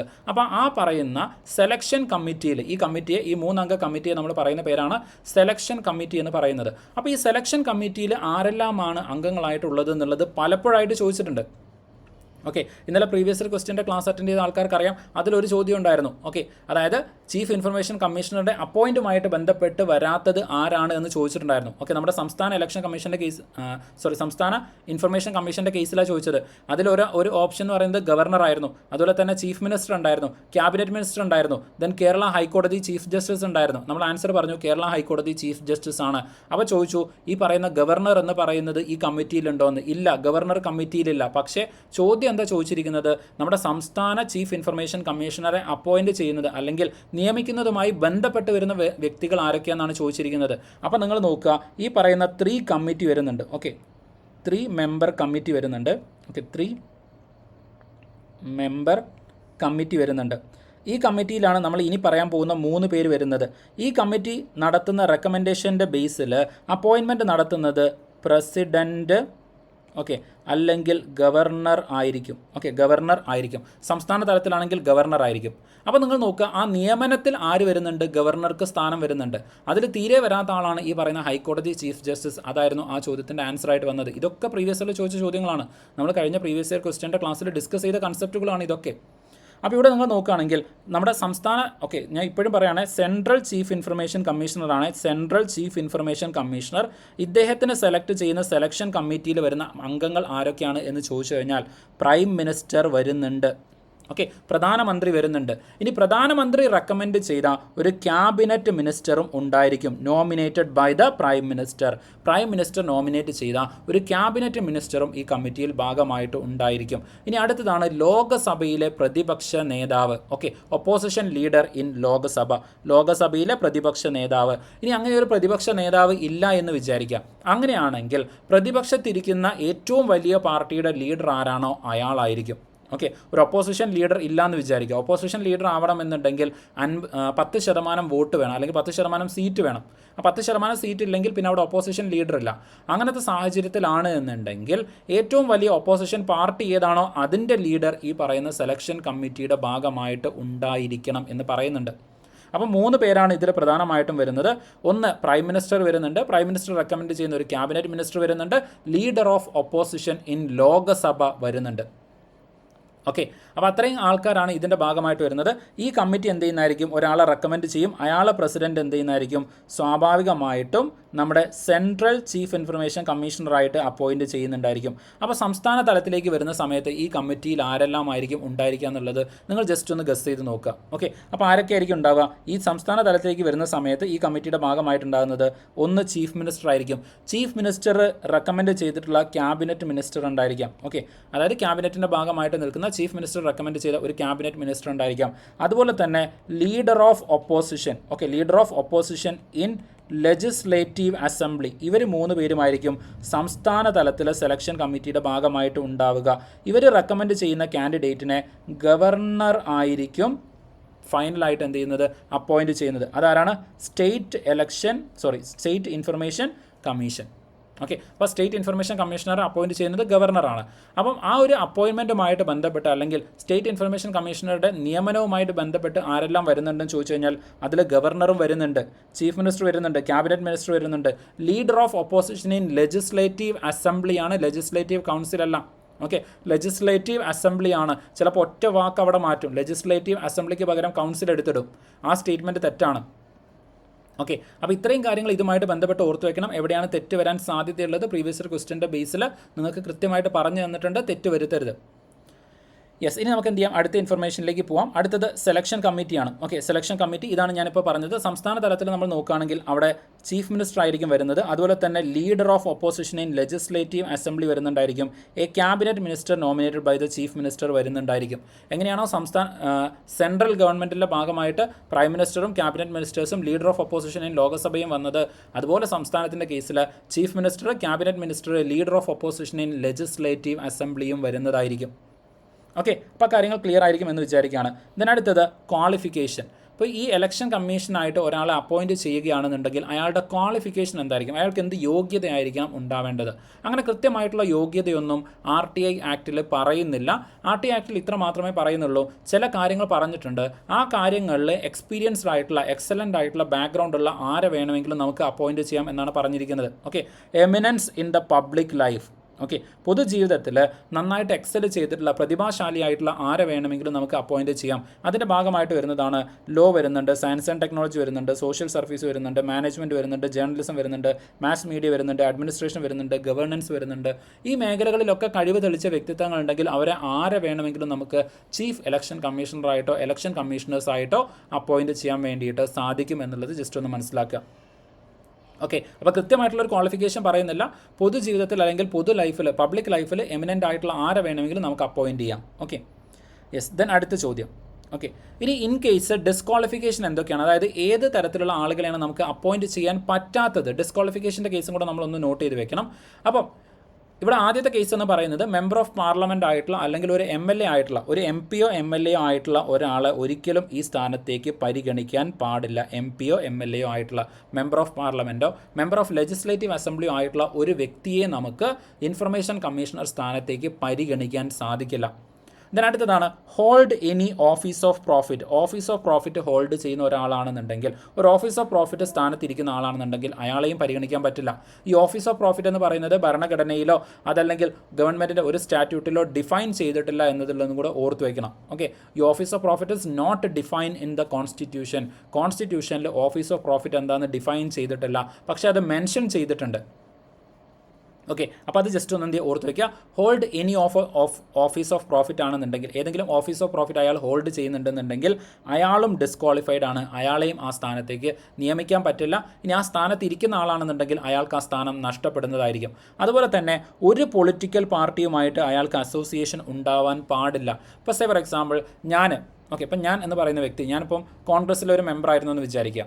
അപ്പോൾ എന്നെ എന്ത് ചെയ്യാണ്, ഇലക്ഷൻ കമ്മീഷണറായിട്ട് അപ്പോയിൻറ്റ് ചെയ്യാൻ വേണ്ടിയിട്ട് പോവുകയാണ് എന്നുണ്ടെങ്കിൽ ഞാൻ ഈ പറയുന്ന പാർട്ടിയുമായിട്ട് ബന്ധപ്പെട്ട എല്ലാ മെമ്പർഷിപ്പും ക്യാൻസൽ ചെയ്യണം. ആ പാർട്ടിയുടെ ഏതെങ്കിലും സ്ഥാനങ്ങൾ വഹിക്കുന്ന ആളാണെന്നുണ്ടെങ്കിൽ പാർട്ടി മെമ്പർഷിപ്പ് അടക്കം ക്യാൻസൽ ചെയ്ത് കഴിഞ്ഞാൽ മാത്രമേ എന്നെ ഇൻഫർമേഷൻ കമ്മീഷണറായിട്ട് അപ്പോയിൻറ്റ് ചെയ്യാൻ പറ്റൂ. അപ്പോൾ പാർട്ടിയുമായിട്ട് ബന്ധപ്പെട്ട ഒരാളെ അപ്പോയിൻറ്റ് ചെയ്യാൻ പറ്റില്ല എന്നല്ല പറഞ്ഞത്.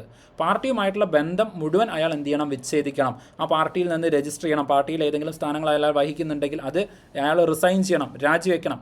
അങ്ങനെയാണെങ്കിൽ അയാളെ പിടിച്ച് എന്ത് ചെയ്യാം, ചീഫ് ഇൻഫർമേഷൻ കമ്മീഷണർ ആക്കാം. ഇനി ചീഫ് ഇൻഫർമേഷൻ കമ്മീഷണർ ആയിരിക്കുന്ന സമയത്ത് ഞാൻ പോയിട്ട് കോൺഗ്രസ് പാർട്ടിയിൽ മെമ്പർഷിപ്പ് എടുത്തു എന്ന് വിചാരിക്കുക.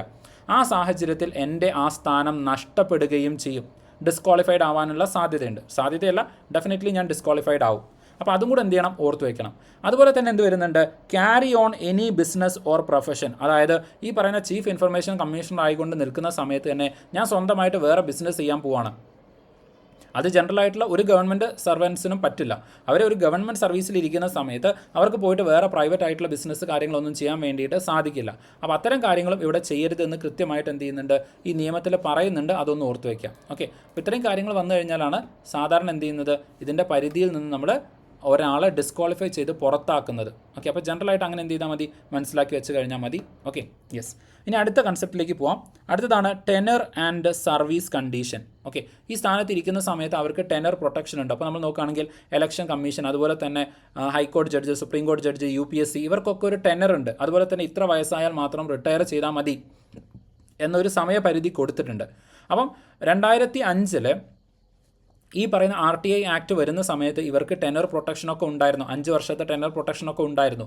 പക്ഷേ 2019 വന്ന സമയത്ത് ആ ടെനർ പ്രൊട്ടക്ഷൻ എല്ലാം ഗവൺമെൻറ് റിമൂവ് ചെയ്തു. 2019 അമെൻമെൻറ്റ് ആക്ടിലൂടെ ഈ പറയുന്ന ടെനർ പ്രൊട്ടക്ഷൻ എല്ലാം റിമൂവ് ചെയ്തു. അതോടുകൂടിയിട്ട് ചീഫ് ഇൻഫർമേഷൻ കമ്മീഷണർ എന്ന് പറയുന്നത് വളരെ വീക്കായിട്ടുള്ള ഒരു ബോഡിയായിട്ട് മാറി. സത്യം പറഞ്ഞാൽ നമ്മുടെ ഇന്ത്യൻ ജനാധിപത്യത്തിൽ ഏറ്റവും സ്ട്രോങ് ആയിട്ട് നിൽക്കേണ്ട ഒരു ബോഡിയാണ് ഇൻഫർമേഷൻ കമ്മീഷണർ എന്ന് പറയുന്നത്. പക്ഷേ അത് ഏറ്റവും വീക്കായിട്ടുള്ള ബോഡിയായിട്ട് മാറി. കാരണം എന്താണ്, അവരെ എപ്പോൾ വേണമെങ്കിലും ഗവൺമെൻറ്റിന് പിരിച്ചുവിടാൻ വേണ്ടിയിട്ട് സാധിക്കും. കാരണം ടെനർ പ്രൊട്ടക്ഷൻ ഇല്ല. ഓക്കെ, ഇപ്പോഴത്തെ സാഹചര്യത്തിൽ 2019 ശേഷം ഈ പറയുന്ന ചീഫ് ഇൻഫർമേഷൻ കമ്മീഷണർ ആയാലും ഇൻഫർമേഷൻ കമ്മീഷണേഴ്സ് ആയി കഴിഞ്ഞാലും അവരുടെ term is determined by the central government. Okay, central government തീരുമാനിക്കുന്നതാണ് അവരുടെ ടേം. സെൻട്രൽ ഗവൺമെൻറ് എപ്പോൾ തീരുമാനിക്കുന്നോ അപ്പോൾ അവരെ പിരിച്ചുവിടാം. അപ്പോൾ സ്വാഭാവികമായിട്ട് നിങ്ങൾ ആലോചിച്ച് നോക്കുക, ഒരു ചീഫ് ഇൻഫർമേഷൻ കമ്മീഷണർക്ക് അല്ലെങ്കിൽ ഇൻഫർമേഷൻ കമ്മീഷണേഴ്സിന് ഗവൺമെൻറ്റിന് എഗെയിൻസ്റ്റ് ആയിട്ട് സംസാരിക്കാൻ പറ്റില്ല. കാരണം ഗവൺമെൻറ്റിന് എപ്പോൾ വേണമെങ്കിലും അവരെ പിരിച്ചുവിടാം. അപ്പം അങ്ങനെ സ്വാഭാവികമായിട്ടും എന്ത് ചെയ്യുന്നുണ്ട്, ഈ ഒരു ബോഡി വീക്ക് ആവാൻ ഇത് കാരണമായിട്ട് മാറിയിട്ടുണ്ട്. അത് മാത്രമല്ല ഇവരുടെ സാലറി എന്ന് പറയുന്നതും സെൻട്രൽ ഗവൺമെൻറ് ആയിരിക്കും തീരുമാനിക്കുന്നത്. Okay, it will be decided by the central government എന്നാണ് പറയുന്നത്. അപ്പം ആ രൂപത്തിൽ എന്ത് ചെയ്യുന്നുണ്ട്, ഇവരെ വീക്ക് ആക്കുന്നുണ്ട്. എല്ലാ കാര്യങ്ങളും തീരുമാനിക്കുന്നത് സെൻട്രൽ ഗവൺമെൻറ് ആയിരിക്കും എന്നുള്ള രൂപത്തിലേക്ക് അമെൻമെൻറ്റ് മാറിയിട്ടുണ്ട്. ഓക്കെ, അപ്പോൾ ജനറലാണ്, നിങ്ങൾക്ക് ഓർത്ത് വയ്ക്കാൻ വളരെ എളുപ്പമാണ്. ടെനർ ആയിക്കോട്ടെ, സാലറി ആയിക്കോട്ടെ, അലവൻസ് ആയിക്കോട്ടെ, ഈ കാര്യങ്ങളൊക്കെ 2019 ശേഷം ഇൻഫർമേഷൻ കമ്മീഷണറുമായിട്ട് ബന്ധപ്പെട്ട് കാര്യങ്ങൾ തീരുമാനിക്കുന്നത് സെൻട്രൽ ഗവൺമെൻറ് ആണ്. ഓക്കെ, യെസ്, ആ ഒരു കാര്യം അവിടെ ഓർത്ത് വയ്ക്കുക. ഇനി ഈ സ്ഥാനത്തിരിക്കുന്ന ഒരാളെ റിമൂവ് ചെയ്യണം എന്ന് വിചാരിക്കുക. ഓക്കെ, അപ്പോൾ റിമൂവ് ചെയ്യാൻ വളരെ എളുപ്പമാണ്. പ്രസിഡന്റ്, ഈ പറയുന്ന സെൻട്രൽ ഗവൺമെൻറ് തീരുമാനിച്ചു കഴിഞ്ഞാൽ പ്രസിഡന്റ് ഒരു ഓർഡർ ഇറക്കി കഴിഞ്ഞാൽ ആ സ്ഥാനത്ത് നിന്ന് അദ്ദേഹം റിമൂവ് ആകുന്നതായിരിക്കും. എന്നാൽ ഈ റിമൂവ് ചെയ്യാൻ വേണ്ടിയിട്ടുള്ള കാരണങ്ങൾ എന്തൊക്കെയാണ് എന്നുള്ളതും കൂടെ പറയുന്നുണ്ട്. ഒന്നാമത്തത്, ഇപ്പോൾ സേ ഫോർ എക്സാമ്പിൾ അയാൾ എന്ത് ചെയ്യുന്നുണ്ട്, മിസ്ബിഹേവ് ചെയ്യുന്നുണ്ട് എന്ന് വെച്ചാൽ ആരോടെങ്കിലും മോശമായ പെരുമാറ്റമുണ്ട് എന്നുണ്ടെങ്കിൽ അത്തരം സാഹചര്യങ്ങളിൽ അയാളെ റിമൂവ് ചെയ്യുന്ന സമയത്ത് സുപ്രീം കോടതി എൻക്വയറി ആവശ്യമാണ്. മോശം പെരുമാറ്റത്തിൻ്റെ പേരിലാണ് ചീഫ് ഇൻഫർമേഷൻ കമ്മീഷണർ അല്ലെങ്കിൽ ഇൻഫർമേഷൻ കമ്മീഷണേഴ്സിനെ പുറത്താക്കുന്നത് എന്നുണ്ടെങ്കിൽ സുപ്രീം കോടതി ആ വിഷയത്തിൽ ഒരു അന്വേഷണം നടത്തി റിപ്പോർട്ട് സമർപ്പിച്ചതിൻ്റെ ബേസിൽ മാത്രമേ അയാളെ റിമൂവ് ചെയ്യാൻ വേണ്ടിയിട്ട് സാധിക്കുകയുള്ളൂ. എന്നാൽ മറ്റ് ചില കേസുകളിൽ സുപ്രീം കോടതിയുടെ ആവശ്യം വരുന്നില്ല, സുപ്രീം കോടതി എൻക്വയറി ആവശ്യം വരുന്നില്ല. ഒന്ന്, അയാൾ പാപ്പരാവുകയാണെന്നുണ്ടെങ്കിൽ, അയാൾക്ക് സമ്പാദ്യമൊന്നുമില്ലാതെ അയാൾ കടക്കെണിയിലാവാണ്, ഇൻസോൾവൻ്റ് ആവുകയാണെന്നുണ്ടെങ്കിൽ. അടുത്തത് കൺവിക്ഷൻ ഓഫ് മോറൽ ടെർപ്പിറ്റ്യൂഡ് എന്ന് വെച്ചാൽ ധാർമ്മികമായിട്ടുള്ള അപജയം അയാൾക്ക് സംഭവിക്കുകയാണെന്നുണ്ടെങ്കിൽ. ഓക്കെ, ദെൻ അടുത്തതാണ് എൻഗേജിങ് പെയ്ഡ് എംപ്ലോയ്മെൻറ്റ്. നേരത്തെ നമ്മൾ പറഞ്ഞ പോലെ തന്നെ അയാൾ പുറത്ത് പോയിട്ട് വേറെ അയാളുടെ സ്വന്തമായിട്ടുള്ള ബിസിനസ് കാര്യങ്ങളൊക്കെ ചെയ്യുന്നുണ്ടെങ്കിൽ ആ സാഹചര്യത്തിലും പിരിച്ചുവിടാം. അടുത്തത് ഫിസിക്കൽ ഓർ മെൻ്റൽ ഇൻഫേമിറ്റി എന്ന് വെച്ചാൽ ഫിസിക്കലായിട്ടോ മെൻ്റലായിട്ടോ അയാൾക്ക് കാര്യങ്ങൾ ചെയ്യാൻ സാധിക്കാതെ, ഇപ്പോൾ ഫോർ എക്സാമ്പിൾ മനസ്സിൻ്റെ ആ ഒരു സമനില, ഓക്കെ മനോനില അത് തെറ്റിപ്പോകുന്ന സാഹചര്യമാണെങ്കിൽ പിന്നെ സ്വാഭാവികമായിട്ടും അയാൾക്ക് ഇതുപോലെ വളരെ ഇമ്പോർട്ടൻ്റ് ആയിട്ടുള്ള റോളുകൾ കാര്യങ്ങളൊന്നും ചെയ്യാൻ പറ്റില്ലല്ലോ. കാരണം മാനസിക നില തകരാറിലായ ഒരു വ്യക്തിയെ ഇത്രയും വളരെ ഇമ്പോർട്ടൻ്റ് ആയിട്ടുള്ള ഒരു പൊസിഷനിൽ നമുക്ക് ഇരുത്താൻ പറ്റില്ല. ആ സമയത്ത് അദ്ദേഹത്തിനെ പിരിച്ചുവിടാൻ വേണ്ടിയിട്ട് പറ്റും. അടുത്തതാണ് കോൺഫ്ലിക്റ്റ് ഓഫ് ഇൻട്രസ്റ്റ് വരുന്നുണ്ട്. ഓക്കെ, എന്ന് വെച്ച് കഴിഞ്ഞാൽ ഇപ്പോൾ സേ ഫോർ എക്സാമ്പിൾ ഞാൻ ഇൻഫർമേഷൻ കമ്മീഷണറായിട്ട് ഇരിക്കുകയാണ്. ഓക്കെ, അപ്പം നമ്മൾ പറയാറില്ല എൻ്റെ അളിയനാണ് എന്തെന്ന് പറയുന്നത് പ്രസിഡൻ്റ് ആയിട്ടിരിക്കുന്നത്. ഓക്കെ, അല്ലെങ്കിൽ say for example prime minister ആയിട്ടിരിക്കുന്നത്, അല്ലെങ്കിൽ വേറെ ഏതെങ്കിലും മിനിസ്റ്റർ ആയിട്ടിരിക്കുന്നത്. അപ്പോൾ അദ്ദേഹം ചെയ്ത ഒരു അഴിമതിയുമായിട്ട് ബന്ധപ്പെട്ട് എൻ്റെ അടുത്തൊരു ഇൻഫർമേഷൻ ചോദിക്കുന്ന സമയത്ത് സ്വാഭാവികമായിട്ടും എന്താണ്, അദ്ദേഹം എൻ്റെ ബന്ധുവാണ്, അല്ലെങ്കിൽ എൻ്റെ ഇഷ്ടക്കാരനാണ്, എൻ്റെ ഫ്രണ്ടാണ്. അപ്പോൾ അയാൾക്ക് എഗെയിൻസ്റ്റ് ആയിട്ടുള്ള ഇൻഫർമേഷൻ കൊടുക്കാൻ ഞാൻ വിസമ്മതിക്കുകയാണെന്നുണ്ടെങ്കിൽ അത് കോൺഫ്ലിക്റ്റ് ഓഫ് ഇൻട്രസ്റ്റ് ആണ്. ആസ് എ ഒരു ഗവൺമെൻറ് സ്ഥാപനത്തിൽ അല്ലെങ്കിൽ ഗവൺമെൻറ് പോസ്റ്റിലിരിക്കുന്ന ഒരു വ്യക്തി എന്ന നിലയിൽ ഞാൻ എന്ത് ചെയ്യണം, എൻ്റെ ഡ്യൂട്ടി പെർഫോം ചെയ്യണം, ഞാൻ ഇൻഫർമേഷൻ കൊടുക്കണം. എന്നാൽ അതേസമയം ഇപ്പുറത്തിരിക്കുന്ന ആളുമായിട്ട് എനിക്ക് പേഴ്സണൽ റിലേഷൻ ഉണ്ട്, അപ്പോൾ ഞാൻ ഇൻഫർമേഷൻ കൊടുക്കാതിരിക്കുന്നു. അത്തരം സാഹചര്യങ്ങളാണ് നമ്മൾ കോൺഫ്ലിക്റ്റ് ഓഫ് ഇൻട്രസ്റ്റ് എന്ന് പറയുന്നത്. അങ്ങനെ കോൺഫ്ലിക്റ്റ് ഓഫ് ഇൻട്രസ്റ്റ് വരികയാണ് എന്നുണ്ടെങ്കിൽ അങ്ങനെ ആ കോൺഫ്ലിക്റ്റ് ഓഫ് ഇൻട്രസ്റ്റിൻ്റെ പുറത്ത് ഞാൻ എന്ത് ചെയ്യാണ്, ഈ ഇൻഫർമേഷൻ കൊടുക്കാൻ വിസമ്മതിക്കുകയോ അല്ലെങ്കിൽ ഡ്യൂട്ടി പെർഫോം ചെയ്യാതിരിക്കുകയോ ചെയ്തു കഴിഞ്ഞാൽ ആ സാഹചര്യത്തിലും എന്നെ റിമൂവ് ചെയ്യാം. ഓക്കെ, അപ്പോൾ ഏതെല്ലാം സാഹചര്യങ്ങളാണ് ഡിസ്ക്വാളിഫിക്കേഷൻ അല്ലെങ്കിൽ റിമൂവലിന് കാരണമാകുന്നുള്ളത് എന്ന് പറഞ്ഞിട്ടുണ്ട്. ആ കാര്യങ്ങളൊക്കെ അതുപോലെ ഓർത്ത് വയ്ക്കണം. Okay, yes. അടുത്തത്, ഇനി നമ്മൾ നേരത്തെ പറഞ്ഞ പോലെ നമ്മൾ എന്ത് ചെയ്തു, ഒരു RT ആപ്ലിക്കേഷൻ കൊടുത്തു. ആ ആപ്ലിക്കേഷൻ കൊടുത്തിട്ട് നമുക്ക് വേണ്ട രൂപത്തിൽ കൃത്യമായിട്ടുള്ള റെസ്പോൺസ് ലഭിക്കുന്നില്ല എന്ന് വിചാരിക്കുക. നമ്മൾ എന്ത് ചെയ്തു, APIയുടെ കേസിലാണെന്നുണ്ടെങ്കിൽ, ഓക്കെ APIയുടെ കേസിലാണെങ്കിൽ 35 ദിവസം കഴിഞ്ഞിട്ടും നമുക്ക് ഇൻഫർമേഷൻസ് കിട്ടുന്നില്ല. അതല്ലെങ്കിൽ പബ്ലിക് ഇൻഫർമേഷൻ ഓഫീസറുടെ കേസിലാണെങ്കിൽ 30 ദിവസം കഴിഞ്ഞിട്ടും നമുക്ക് എന്ത് കിട്ടുന്നില്ല, ഇൻഫർമേഷൻസ് കിട്ടുന്നില്ല എന്ന് വിചാരിക്കുക. അങ്ങനെ 30 ദിവസം കഴിഞ്ഞിട്ട് നമുക്ക് ഇൻഫർമേഷൻസ് ഒന്നും കിട്ടുന്നില്ല എന്നുണ്ടെങ്കിൽ പിന്നീട് വരുന്ന 31ാമത്തെ ഡേ മുതൽ ഓരോ ദിവസവും 250 രൂപ വീതം നമുക്ക് പിഴയായിട്ട് ആ ഓഫീസർ നൽകണം. ഓക്കെ, എത്ര വരെ, അത് 25,000 രൂപ ആകുന്നത് വരെ ആ പിഴ നൽകിക്കൊണ്ടേയിരിക്കണം. ഓക്കെ, കൃത്യമായിട്ടുള്ള ഇൻഫർമേഷൻ നൽകിയിട്ടില്ലെങ്കിൽ പിന്നീട് വരുന്ന ഓരോ ദിവസവും ഈ 250 രൂപ വീതം പിഴ നൽകണം. അതൊന്ന് ഓർത്ത് വയ്ക്കണം.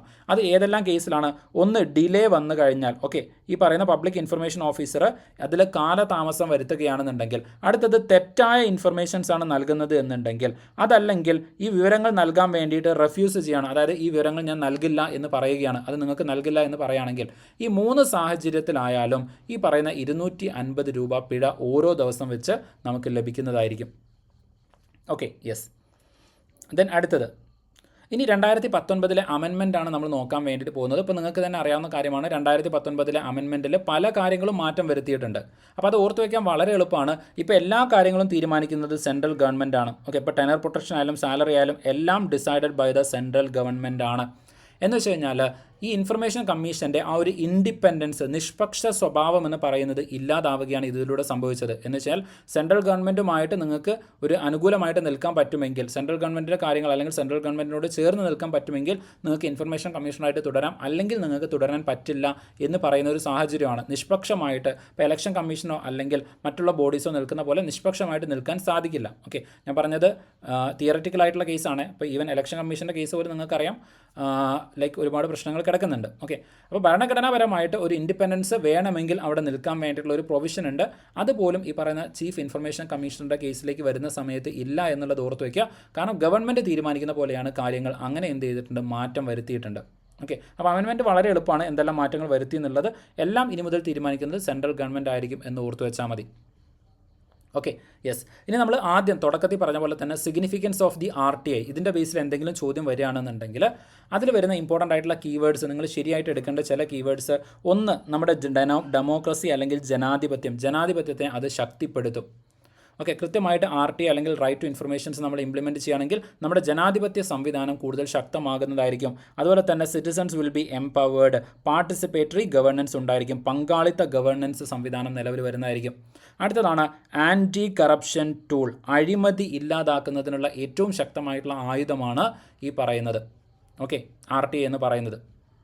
അപ്പോൾ അതിൻ്റെ ഏറ്റവും നല്ല എക്സാമ്പിളാണ് 2G സ്പെക്ട്രം, അതുപോലെ തന്നെ കോമൺവെൽത്ത് ഗെയിംസ്. ഇതുമൊക്കെയായിട്ട് ബന്ധപ്പെട്ട് വരുന്ന അഴിമതികൾ പുറത്തു കൊണ്ടുവരാൻ സഹായിച്ചത് ഈ പറയുന്ന ആൻറ്റി കറപ്ഷൻ ടൂൾ ആയിട്ടുള്ള RTI ആണ്.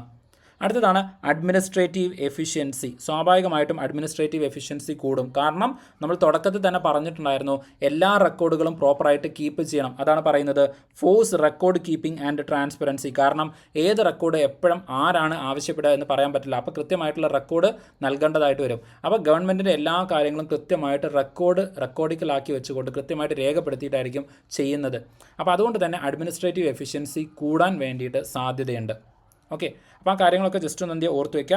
ഈ പറയുന്ന 2-3 സ്കാമുകൾ കാരണമാണ് 2004 മുതൽ 2014 വരെ ഭരിച്ചിട്ടുണ്ടായിരുന്ന UPA ഗവൺമെൻറ്റിൻ്റെ അഴിമതി ആരോപണങ്ങൾ, ഈ പറയുന്ന അഴിമതി ആരോപണങ്ങൾ കാരണമാണ് പിന്നീട് ആ ഗവൺമെൻറ് തകർന്നു പോയത്.